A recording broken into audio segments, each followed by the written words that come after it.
आउज़ बिल्लाहि मिनश्शैतानिर्रजीम बिस्मिल्लाहिर्रहमानिर्रहीम। शुरू अल्लाह के नाम से जो बड़ा मेहरबान और नहायत रहम वाला है।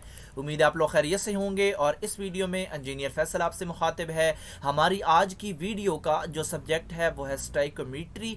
और आज की वीडियो में हम कवर करने जा रहे हैं चैप्टर नंबर 2 जो कि गैसेस का है। और इससे पहले हम चैप्टर नंबर 1 कन्वर्जन फैक्टर्स का मुख्तलिफ वीडियोज़ में कवर कर चुके हैं। और जो टॉपिक्स हम कवर कर चुके हैं उनमें कन्वर्जन फैक्टर्स है, बॉयल लॉ है, Charles law, general gas equation, mole fraction, weight fraction, pressure fraction, van der Waal equation, इन तमाम के न्यूमेरिकल्स हम सॉल्व कर चुके हैं। और इसके अलावा मैं आपको अपने चैनल का इंट्रोडक्शन करवाता चलूँ। मेरे चैनल का नाम है केमिकल इंजीनियरिंग एजटेक। और इसके अंदर हम इंडस्ट्रियल केमिकल प्रोसेस की जो इंडस्ट्रीज़ हैं वो हम अप्रॉक्स 28 को कवर कर चुके हैं। और इन तमाम इंडस्ट्रीज़ की फ्लो शीट्स और इनके मैन्युफैक्चरिंग स्टेप्स इनमें अवेलेबल हैं, आप इनको विजिट कर सकते हैं। और इसके अलावा डिफरेंट शॉर्ट क्वेश्चन आंसर जो कि पेपर में या इंटरव्यू में आपसे पूछे जा सकते हैं उनकी वीडियोस भी अवेलेबल हैं। तो आप मेरे चैनल को सब्सक्राइब करेंगे, बेल का आइकन प्रेस करेंगे तो मेरी हर लेटेस्ट वीडियो आपको मिलती रहेगी।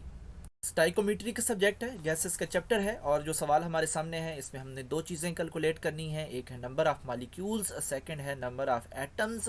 और हमारे पास टोटल सैंपल है 56 ग्राम का। ये नाइट्रोजन गैस है और इसी 56 ग्राम के अंदर हमने बताना है कि इसके अंदर मॉलिक्यूल्स कितने हैं और एटम्स कितने हैं।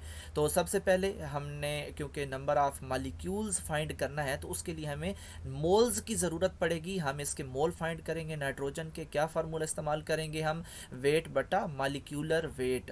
तो हमारे पास आ जाएंगे मोल्स। वेट हमारे पास सैंपल का 56 ग्राम है और मॉलिक्यूलर वेट ये हमारे पास जो एटॉमिक वेट होता है नाइट्रोजन का वो 14 होता है। 2 से मल्टीप्लाई करेंगे तो ये मॉलिक्यूलर वेट बन जाएगा 28। और हमने क्योंकि नंबर ऑफ़ मॉलिक्यूल्स भी निकालने हैं तो इन मोल्स को अगर हम एवोगाड्रो नंबर से मल्टीप्लाई कर देंगे तो हमारे पास मॉलिक्यूल्स आ जाएंगे।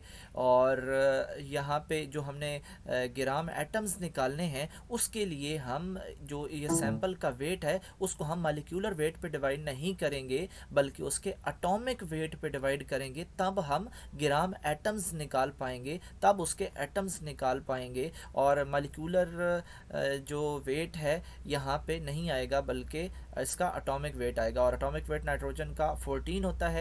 और इसके आंसर को भी हम एवोगाड्रो नंबर से मल्टीप्लाई करेंगे तो हमारे पास टोटल एटम्स आ जाएंगे। तो इतने एटम्स जो हैं वो 56 ग्राम में शामिल हैं। अगर हम मॉलिक्यूल की बात करें तो वो 12.06 46 क्रॉस 10 की पावर 23 मॉलिक्यूल्स, ये मॉलिक्यूल्स इस 56 ग्राम नाइट्रोजन के अंदर शामिल हैं।